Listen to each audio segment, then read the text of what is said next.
नमस्कार विद्यार्थी मित्रांनो, मी प्राध्यापक विकास सोरगडे VRM फिजिक्स क्लासेसमध्ये आपलं स्वागत करतो. आज आपण MST CT सिरीज मधला नेक्स्ट चॅप्टर चालू करत आहोत, लॉज ऑफ मोशन. ज्या विद्यार्थ्यांना फिजिक्समध्ये फिजिक्स MST CT 2026 मध्ये 90% पेक्षा जास्त मार्क्स मिळवायचे असतील तर त्यांनी नक्कीच आपले यूट्यूबला टाकलेले व्हिडिओ बघा आणि गरजू लोकांपर्यंत शेअर करा. ठीक आहे. तर लॉज ऑफ मोशनचे आपण सुरुवातीला काही रिक्वायर्ड फॉर्म्युले बघणार आहेत आणि त्याच्यानंतर पुन्हा MCQ सोडवायला चालू करणार आहेत. फॉर्म्युले केअरफुली बघा. पहिला आहे आपला formula Newton's second law. Newton's second law. Newton's second law त्याच्याशी रिलेटेड जे फॉर्म्युले आहेत ते बघू आपण. न्यूटन्स सेकंड लॉ फॉर्म्युला असा आहे, force F is equal to change in linear momentum dp/dt किंवा चेंज इन लिनियर मोमेंटम म्हणजेच mv मायनस mu किंवा त्याला असं आपण लिहू P2 minus P1 divided by T. P2 minus P1 divided by T. Finally F is equal to mv minus mu divided by T. P2 final momentum आहे, P1 is initial momentum divided by time T. तर हा या फॉर्म्युलाचा वापर आपल्याला bullets आणि machine gun मध्ये कसा होतोय तो फॉर्म्युला शॉर्टकट मध्ये लिहून देतोय मी. फॉर मशीन गन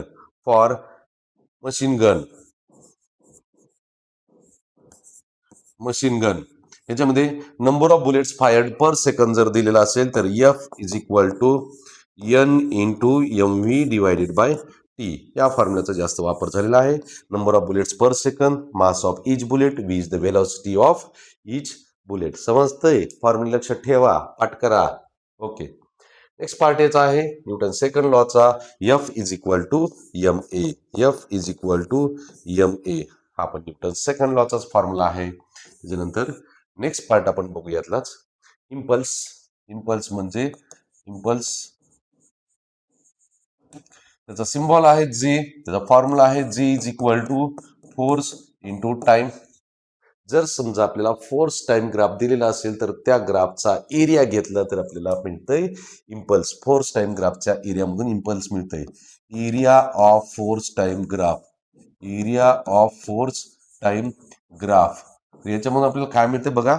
या पद्धतीनं फोर्स वाय ऍक्सिसला, एक्स ऍक्सिसला फोर्स वाय ऍक्सिसला, एक्स ऍक्सिसला टाइम दिलेला आहे आणि हा या पद्धतीने ग्राफ दिलेला असेल. या ग्राफचा एरिया घेतला तर area equal to force into time मिळते. एरिया इक्वल टू इम्पल्स मिळते. Impulse area equal to force time graph मधून आपल्याला काय मिळते इम्पल्स.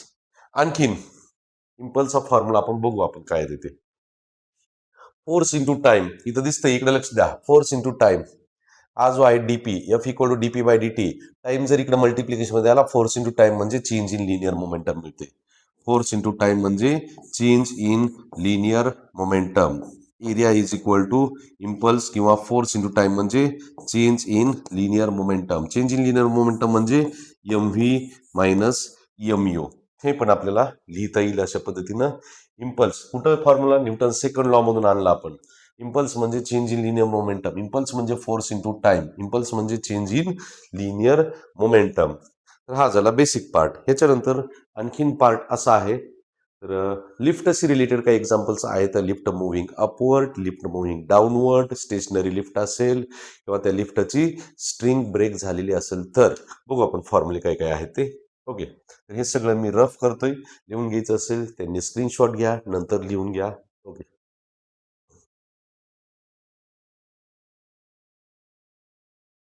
बघा याच्यामध्ये नेक्स्ट पार्ट असा आहे lift. If lift moving upward चार कंडिशन्स आहेत. Lift moving upward with acceleration a. Lift moving upward with with acceleration a, small a acceleration दिलं असेल. Then weight in the lift किंवा tension in the cable of lift. लिफ्टला जी जोडलेली wire असते, cable असते, त्याच्यामधलं टेन्शन किंवा weight in the lift is M into G plus a. MG plus MA हा डायरेक्ट फॉर्म्युला आहे. दुसरा, lift is moving downward. Lift is moving downward with acceleration a. Lift is moving downward with acceleration A. With acceleration A, then weight or tension in the cable is equal to m into g minus A. तिसरा आहे lift is stationary. Lift is stationary. If lift is stationary, जागेवरती स्थिर असेल तर W is equal to mg. W equal to mg. आणि fourth one is if string of the lift breaks suddenly, then lift falls like free falling body, म्हणजे त्याच्यामध्ये acceleration A equal to G एवढं असतंय. If lift is moving downward, lift sorry string of the lift break suddenly. String of lift breaks suddenly. Lift breaks suddenly. String of lift breaks suddenly. Then acceleration A equal to G. Then weight in the lift or tension T is equal to 0. तर एवढे फॉर्म्युले आहेत basic, जी आपल्याला इथे example सोडवण्यासाठी मदत होईल. हे फॉर्म्युले लिहून घ्यायचे, त्यांनी लिहून घ्यायचे तर किंवा स्क्रीनशॉट घ्यायचा आहे, काय असेल ते बघा.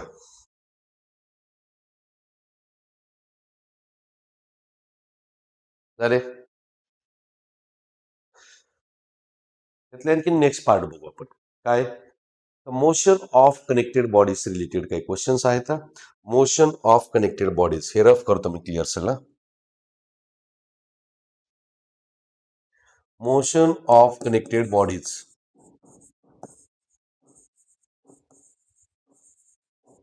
Motion of connected bodies.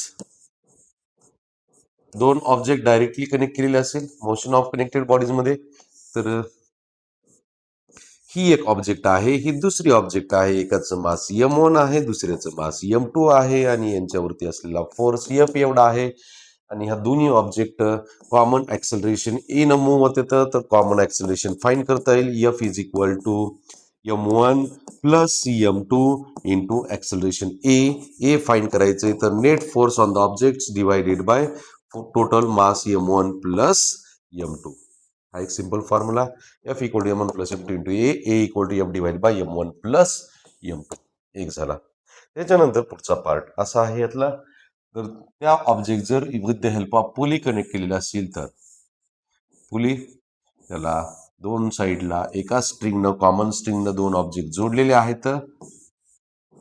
एकाचं मास m1 आहे, दुसऱ्याचं मास m2 आहे.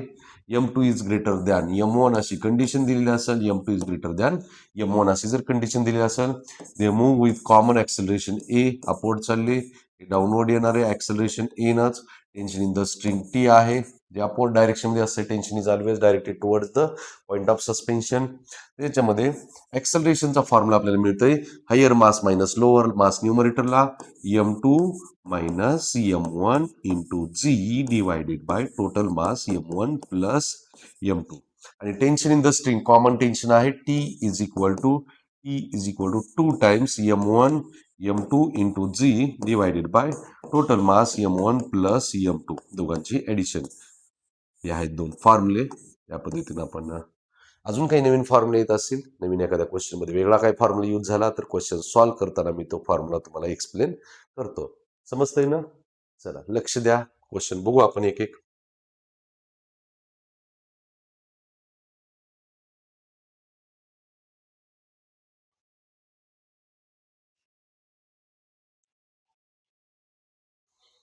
आपला फर्स्ट क्वेश्चन आजचा असा आहे,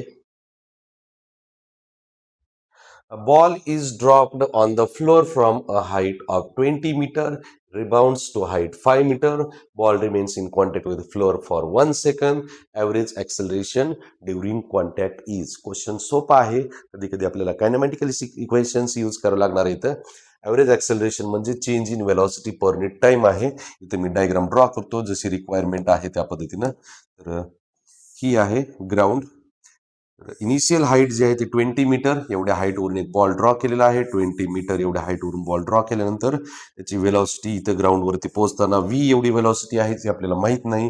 त्याच्यानंतर इथं रिबाउंड झालेला आहे आणि रिबाउंड होऊन परत आणखीन किती डिस्टन्स पर्यंत पोहोचलाय, 5 मीटर पर्यंत डिस्टन्स पर्यंत पोहोचलेला आहे. आता लाईन सेम असणार आहे, मी थोडी सेपरेट लाईन ड्रॉ केलेली आहे 5 मीटरची. बॉल ग्राउंडवरती पोहोचताना इनिशियल वेलॉसिटी याची 0 आहे. Acceleration due to gravity G downward डायरेक्शनमध्ये, पुन्हा इथं ऍक्सलरेशन ड्यू टू ग्रॅव्हिटी वरती जात असताना. आता इथं ऑब्जेक्ट खाली येत असताना फायनल व्हेलॉसिटी व्ही आहे आणि वरती जात असताना फायनल इनिशियल व्हेलॉसिटी त्याची V1 असणार आहे. फायनल व्हेलॉसिटी 0 झालेली असणार आहे, V2 इक्वल टू 0. आपल्याला टाइम दिलेला आहे, त्याची व्हेलॉसिटी फाईन करता येईल. व्हेलॉसिटी दोन व्हेलॉसिटी माहिती, ऍक्सलरेशन माहिती, डिस्टन्स माहिती, थर्ड कायनेमॅटिकल इक्वेशन यूज करून सॉल्व्ह करता येईल. सॉल्व्ह करू. V square is equal to U square plus 2AS. V म्हणजे फायनल व्हेलॉसिटी जी आपल्याला फाईन करायची, V square is equal to 0 plus initial velocity equal to 0 2GH. V square, V2 नाही हा,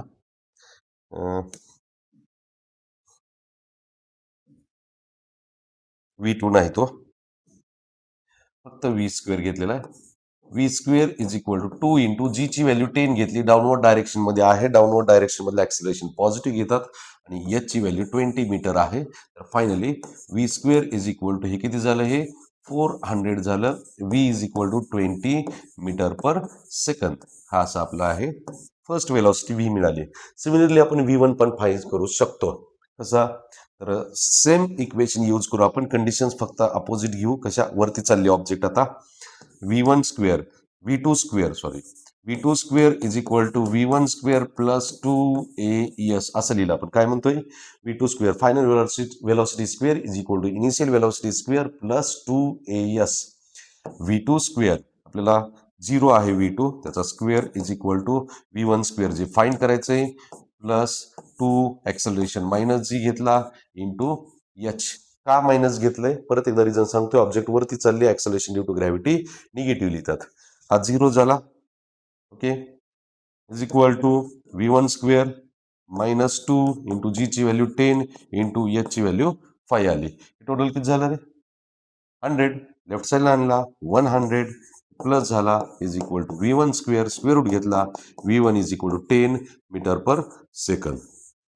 आणखीन याच्यामध्ये एक गोष्ट अशी आहे की एक ऑब्जेक्ट, एक व्हेलॉसिटी जी आहे ती डाऊनवर्ड जाती, दुसरी व्हेलॉसिटी जी आहे ती अपवर्ड जाती. व्हेलॉसिटी पण अपोजिट आहे इथं, एक डाऊनवर्ड व्हेलॉसिटी, अपवर्ड व्हेलॉसिटी. एक व्हेलॉसिटी आपण डाऊनवर्ड जाणारी व्हेलॉसिटी निगेटिव्ह घेतली, V1 ची व्हॅल्यू निगेटिव्ह घेतली. तर ऍक्सलरेशनचा फॉर्म्युला असा आहे, E is equal to final velocity V2 minus V1, sorry formula लिहिताना आपण आहे त्याच सिम्बॉलमध्ये लिहू.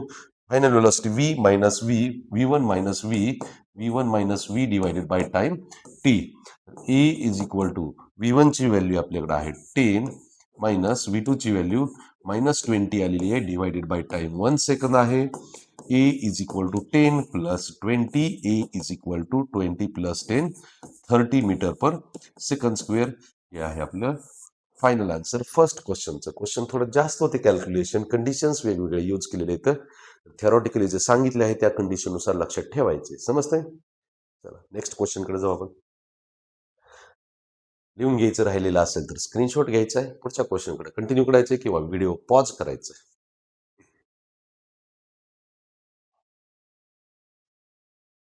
सिंपल क्वेश्चन आहे. क्वेश्चन मध्ये काय करायचं, फक्त फोर्सेस बॅलन्स करायचे. तर बॅलन्स कसं करायचं बघा. मास M is suspended bye a rope from a rigid support at point P. Point P इथं आहे, इथं रिजिड सपोर्टला स्ट्रिंगनं जोडलेलं आहे. तर another rope is tied at point Q इथं आहे. पुढलं हॉरिझॉन्टली विथ फोर्स F इकडे उजव्या साईडला ओढलंय. If the rope makes angle theta, इथं आहे theta with vertical, then the tension in the string PQ is, tension find करण्यासाठी सिंपल पेंडुलम, कोनिकल पेंडुलम मध्ये आपण बघितलेलं आहे काय. तर ही जी टेन्शन आहे त्याला रिझॉल्व्ह करायचं दोन परपेंडिक्युलर कंपोनंट्स मध्ये. एक आला असा व्हर्टिकल कंपोनंट आणि दुसरा कंपोनंट आला असा आता हॉरिझॉन्टल कंपोनंट. हा अँगल थीटा होते, थीटा अँगल. हा व्हर्टिकल कंपोनंट जो आहे अँगलचा ऍडजस्टंट कंपोनंट झाला, त्याला T कॉस थीटा म्हणा. हॉरिझॉन्टल कंपोनंट अँगल पासून अवे आहे, त्याला T साइन थीटा म्हणा. T cos theta vertically downward force जो आहे तो वेट mg असणार. T cos theta is balanced by mg. सगळंच लिहितो मी इथं आता. T cos theta is equal to mg. आपले ऑप्शन जे आहे ते mg मध्ये दिसत नाही तर त्याला स्किप करा. दुसरा कंपोनंट जो आहे तो T sin theta equal to F. T sin theta is equal to force F. यातून T फाइंड करायचंय.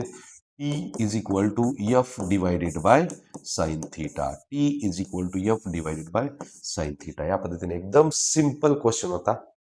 बोनस मार्क आहे, बोनसच आहे. एवढं सोपं असतं काय? लिहून घ्या. नेक्स्ट क्वेश्चनकडे चला.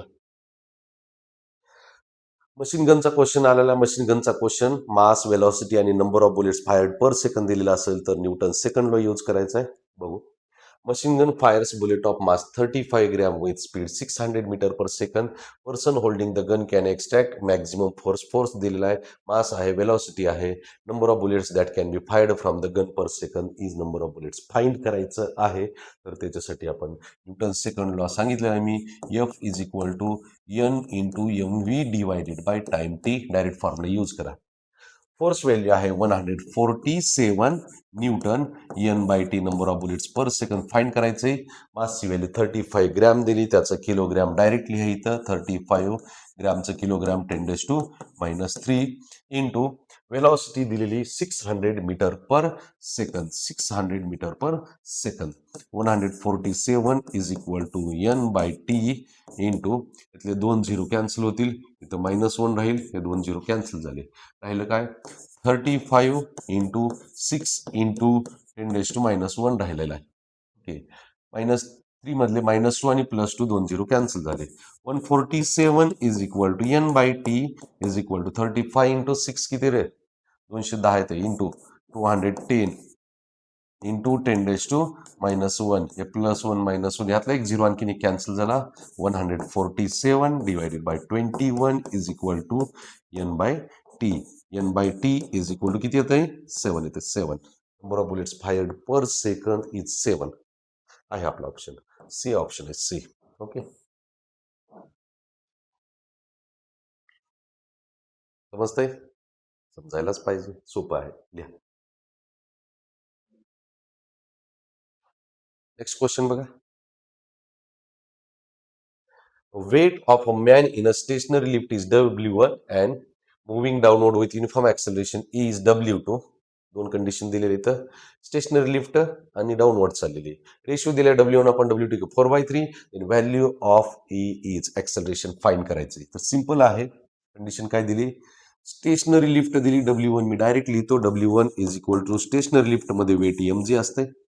दुसरं मुव्हिंग डाऊनवर्ड W2 म्हणून त्याला. मुव्हिंग डाऊनवर्ड त्याचा फॉर्म्युला आहे M into G minus A. Formula लिहिले फक्त मी. काय लिहिले? W1 आणि मुव्हिंग डाऊनवर्ड असताना W2. Uniform acceleration A M into G minus A. W1 upon W2 ratio घ्या, आपल्याला आन्सर मिळून जाईल. W1 upon W2 is equal to formula लिहिले MG divided by M into G minus A is equal to value given आहे 4/3. 4/3. Mass cancel.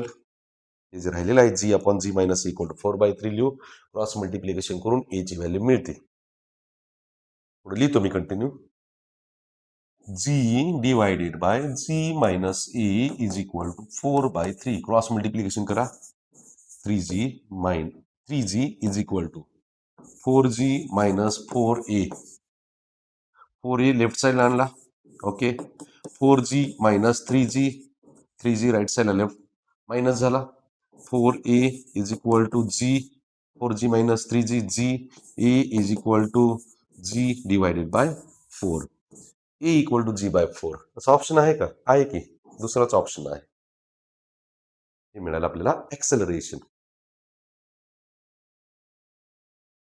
प्रश्न सोपे आहेत, carefully बघायचे. डोक्यात 99% टार्गेट ठेवायचं फिजिक्समध्ये.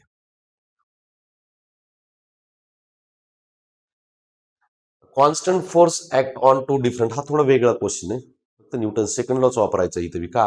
Constant force act on two different masses independently and produces acceleration A1 आणि A2. फोर्स कॉन्स्टंट आहे, ऍक्सेलरेशन वेगवेगळं आहे. मास पण वेगवेगळे. फोर्स कॉन्स्टंट आहे, मास आणि ऍक्सेलरेशन वेगवेगळं आहे. फोर्स बघू आपण. इनिशियल फोर्स कॉन्स्टंट आहे F equal to M1 A1 म्हणून. त्यातून मासची व्हॅल्यू फाइंड केली तर M1 is equal to force divided by A1. याला इक्वेशन नंबर 1 नाव दिलं. Similarly force F is equal to M2 A2. यातून पण काय केलं आपण? M2 ची व्हॅल्यू फाइंड केली. Force F divided by A2. याला इक्वेशन नंबर 2 नाव दिलं. पुढचा पार्ट आहे Wien same force act on the. Force same ठेवलेला आहे.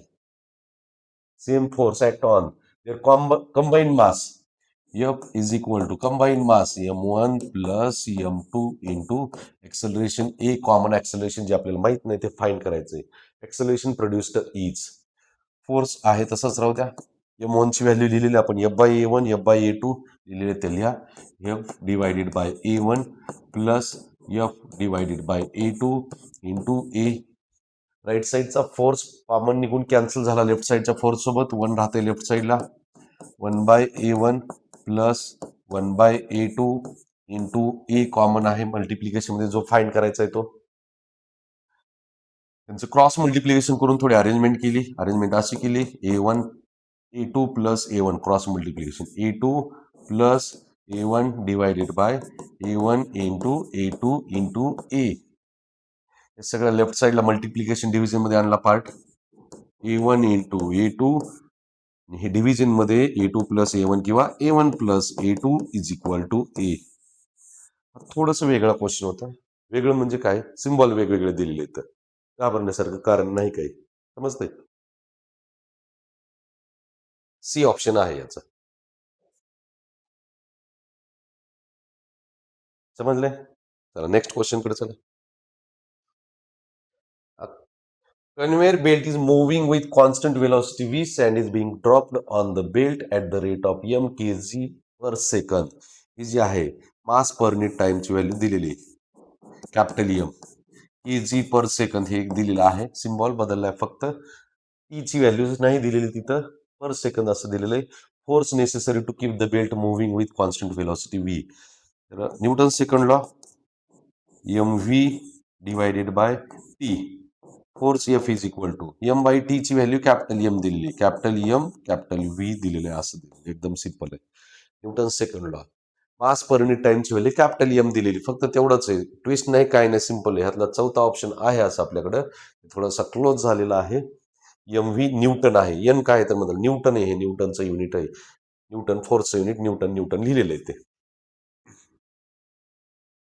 समजलं? चला नेक्स्ट क्वेश्चन कडे. सोपे सोपे प्रश्न आहेत, थोडे स्पीडनच होते सोपे असल्यावर. Child stand on a weighing machine inside a lift. Lift's related question आहे. When the lift is going down, acceleration g by 3. Machine shows reading 20 Newton. When lift is going down with acceleration g by 3, machine shows reading. Lift is moving downward, W1 म्हणू आपण त्याला. Moving downward is equal to formula आहे m into g minus ए. ह्याला solve करू आपण सुरुवातीला, जे दिले तेवढं. W1 ची व्हॅल्यू 20 न्यूटन दिली, 20 न्यूटन डाऊनवर्ड जात असताना. m इंटू जी ची व्हॅल्यू आहे तशीच ठेवा, ए ची व्हॅल्यू जी बाय 3 दिलेली, जी बाय 3 कॅल्क्युलेशन केले. 20 is equal to mass into 3g minus g, 2g divided by 3. इथला 2/3 इकडे मल्टिप्लिकेशन मध्ये आणला लेफ्ट साईडला, तर 3/2 झाला is equal to mg. 2 cancel, 10 30 झाला. mg is equal to 30, mg is equal to 30. Equation number 1 नाव द्या. हे नाही आपला आन्सर फायनल. 30 दिसलं तर लिहून टाकताल, रॉंग आहे का? पुढे विचारले आणखीन, पुढे काहीतरी कंडिशन इथे बघा. हे when lift goes upward with acceleration g by 3, reading would be. Lift upward चाललेली, W2 म्हणू त्याला. लिफ्ट मुव्हिंग अपवर्ड, W2 हे विचारले आपल्याला. W2 is equal to upward जात असताना m इंटू जी प्लस ए असा फॉर्म्युला आहे. मासची व्हॅल्यू किती नाही, आधी काय करू, ए ची व्हॅल्यू ठेवू, जी प्लस ए ची व्हॅल्यू जी बाय 3 आहे, जी बाय 3. एम इंटू कॅल्क्युलेशन केलं 3g plus G 4g divided by 3. 4/3 बाजूला घेतला इंटू एम जी. आता इथे ही माहिती व्हॅल्यू आपल्याला इक्वेशन 1 मधून घेता येईल आपल्याला. M G is equal to 30, 4/3 into 30, 3 cancel झाला, 10, 4 इंटू 10 40 न्यूटन. हे आपलं ऍक्च्युअल आन्सर आहे लिफ्ट अपवर्ड जात असतानाच. Okay, option number A simple आहे, तर दिलेल्या कंडिशन नुसार फक्त कॅल्क्युलेशन करा.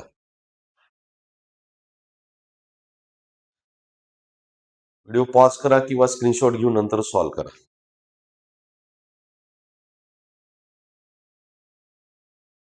Which one of the following person is in inertial frame of reference. Inertial frame of reference म्हणजे कॉन्स्टंट वेलॉसिटी असते किंवा कॉन्टॅक्ट फोर्स रिअल फोर्स असतो तिथं. तर इथं कॉन्स्टंट वेलॉसिटी जी आहे ती सी ऑप्शनमध्ये आहे.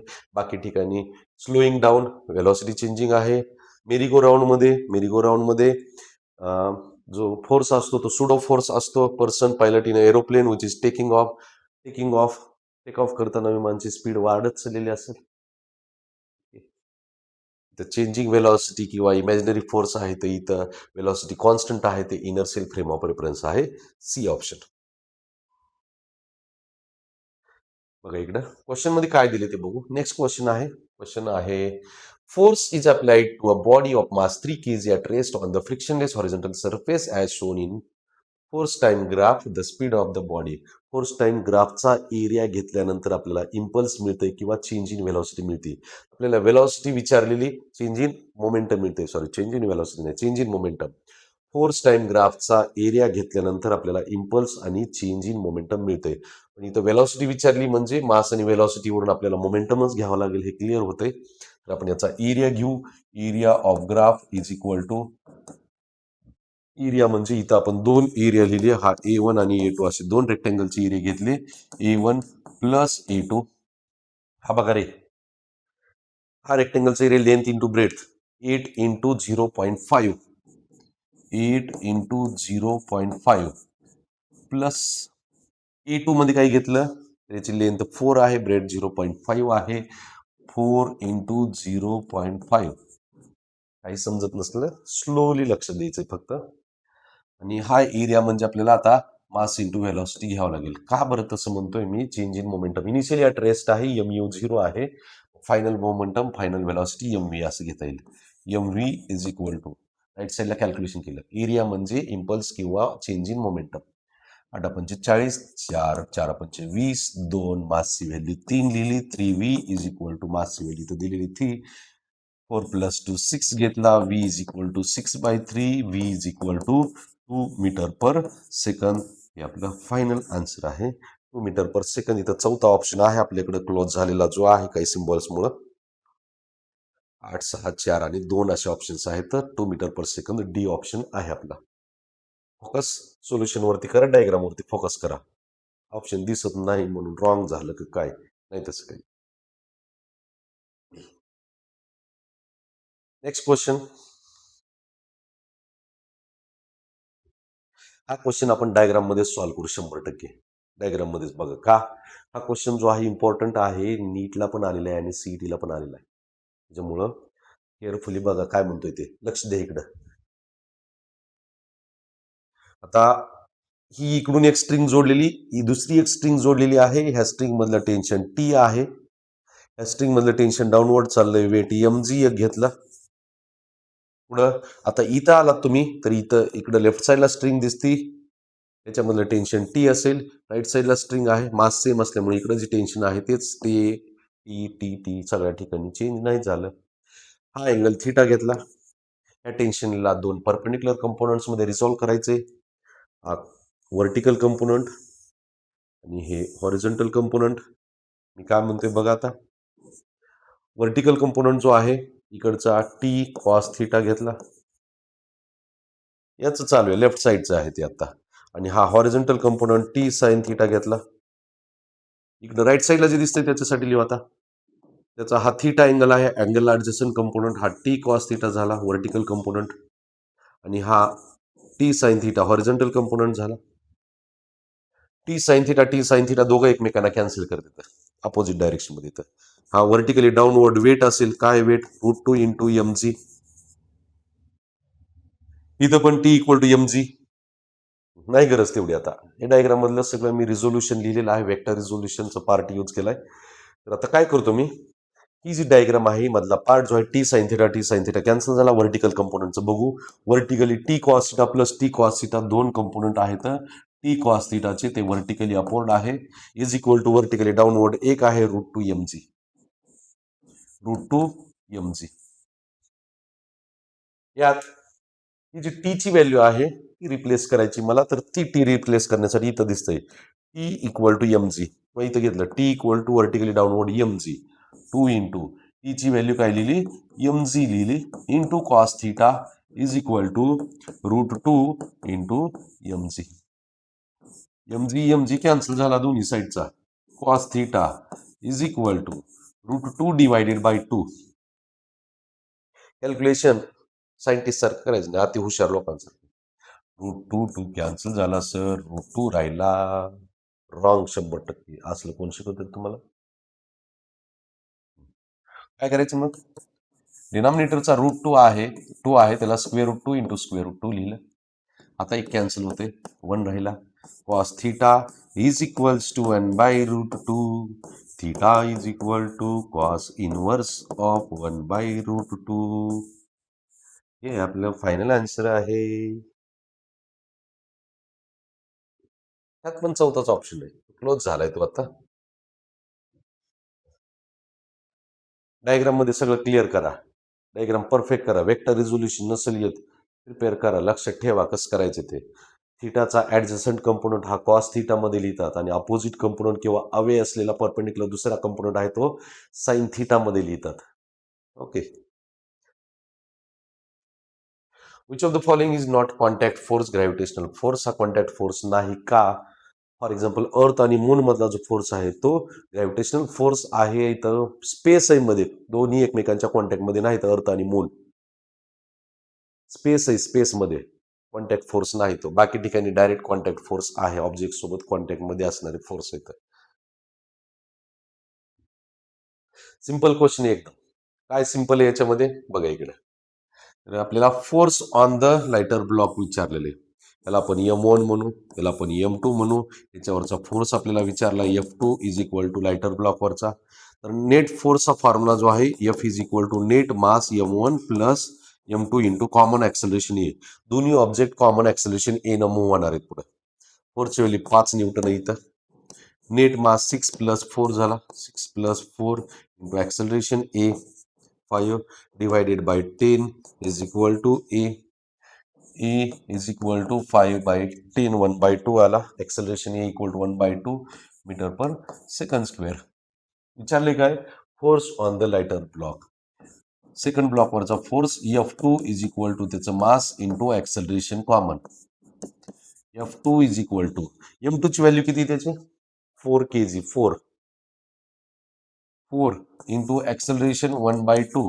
2 कॅन्सल झाला. F2 is equal to 2 newton. Lighter ब्लॉकवरचा फोर्स आहे तो 2 न्यूटन आला. 2 न्यूटन. सी ऑप्शन आहे आपला. समजते का? समजायलाच पाहिजे, लक्ष द्या. पण mass of a lift is 200 kg when it ascends with acceleration 4 meter per second square. Then tension in the cable supporting the lift will be. Tension विचारलेलं आहे. तर काय? Tension in the supporting cable lift will be. कधी पण ascend. Ascending म्हणजे काय? Upward चाललेली. Lift upward जात असताना वेट किंवा tension in the cable is equal to M into g plus a. Direct value दिली आहे, तर एकदम सिंपल केलेलं आहे. मासची व्हॅल्यू किती? 200 kg. G acceleration due to gravity 10 लिहा. हे ऍक्सेलरेशन ऑफ द लिफ्ट 4 आहे. 200 इंटू हे 14 इज इक्वल टू 2800. वेट किंवा tension in upward direction Newton 2800 Newton. समजलं? सोपं आहे, सिंपल क्वेश्चन आहे. चला नेक्स्ट क्वेश्चन कडे जाऊ आपण. क्वेश्चन फास्टच घ्यायला लागलो. क्रॅश कोर्स आहे बेटा. 2026 ची परीक्षा द्यायची की नाही? कधी द्यायची? रिपीट नाही करायचं. सीईटी रिपीट करायची असते. लिहा. इथे काय विचारले? हे पुलीनं जोडलेले 2 मास दिलेले इथं आणि विचारले acceleration with which the 2 block moves together. Common acceleration विचारले. कॉमन ऍक्सलरेशनचा मी फॉर्म्युला दिलेला आहे, तर ह्यांना नावं देतो मी. त्याला लिहिलं मी M1 आणि हे जे आहे total M2. Common acceleration a is equal to M2 minus M1 divided by total mass M1 plus M2 into g. A is equal to M2 मध्ये काय काय? Capital M plus small m आहे, सगळं लिहायचं त्यातलं. Capital M plus small m minus M1 मध्ये काय? Capital M into G divided by M1 plus M2. M1 ची व्हॅल्यू परत कॅपिटल M प्लस M2 ची value capital M plus small M, value सगळे आहेत तिथं डायग्राम मध्ये. Capital M plus small M, M M cancel झाला. A is equal न्यूमरेटरला M G, डिनॉमिनेटरला 2m प्लस स्मॉल एम. या फायनल आन्सर. 2 स्टेपमध्ये आन्सर आहे M G divided by 2 into capital M plus small M. M G divided by sorry पहिलाच option आहे आपला. M G divide by 2 into capital M plus small m. समजलं? चला next question कडे.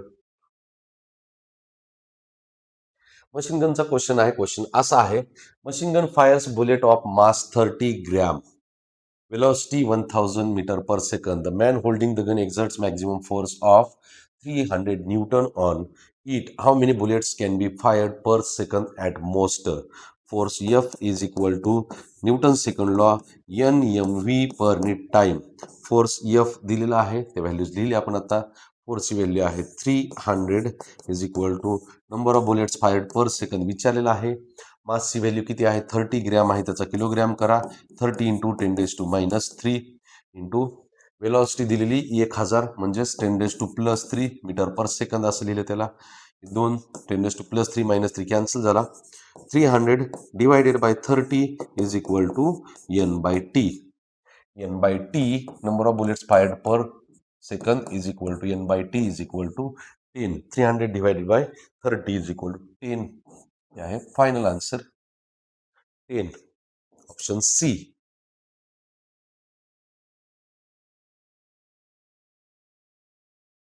लिहिताय? लिहून घ्या. नेक्स्ट क्वेश्चन कडे चला. A spring balance is attached to the ceiling of a lift. Spring balance आणि लिफ्टचा क्वेश्चन आहे. Man hangs his bag on the spring and spring balance reads 49 newton when the lift is stationary. Lift stationary असताना M G is equal to किती value आहे? 49. दुसरं, when the lift is stationary, if the lift moves downward with acceleration 5 meter per second square, reading on the balance. ते find करायला आपल्याला मासची value find करणं गरजेचं आहे, कारण की याच्यामध्ये रिडिंग विचारली तर मासची व्हॅल्यू माहीत नाही. मासची व्हॅल्यू इथून फाइंड करू. M is equal to 49 divided by जीची व्हॅल्यू आहे, जीची व्हॅल्यू 9.8 घेतली. 49 डिवायडेड बाय 9.8. 9.8 जर अप्रॉक्सिमेटली हे 50 घेतलं आणि 10 घेतलं तर 5 येतं. हे अप्रॉक्सिमेटली आपण करेक्ट येतंय. अप्रॉक्सिमेट कॅल्क्युलेशन सांगितलं मी तुम्हाला. 5 kg मासची व्हॅल्यू 5 kg. कसं परत एकदा ऐका. 15 हे 10 घ्या. 50 डिवाइड बाय 10. 9.8 ची 5 पटच आहे. 49 करेक्टच होते. 5 kg करेक्ट आहे. पाठ नाही केलेलं बे. 50 आणि हे 10 घे झालं. हा डोकं लावून नको. In the lift is stationary, if the lift moves downward, lift downward चालली, फॉर्म्युला काय येतो? M into G minus A downward with acceleration 5. मासची व्हॅल्यू सगळ्या व्हॅल्यू लिहा. व्हॅल्यू 9.8च घ्यायला सांगितली. मासची व्हॅल्यू 5 लिहिली, जीची व्हॅल्यू 9.8 घेतली, minus acceleration a 5 metre per second square. 5 is equal to 5 into दोघांचं सबट्रॅक्शन 4.8 घेतलं, कॅल्क्युलेशन केलं. Weight in downward direction, lift downward जात असतानाचं वेट आहे ते 4×25 8×45 24 न्यूटन. समजतंय? या पद्धतीने सगळे आपले क्वेश्चन्स आहेत आणि हे क्वेश्चन्स केअरफुली सॉल्व्ह करा. पुढच्या व्हिडिओमध्ये आपण पुढचा चॅप्टर नवीन चालू करू, ग्रॅव्हिटेशन नावाचं. ओके.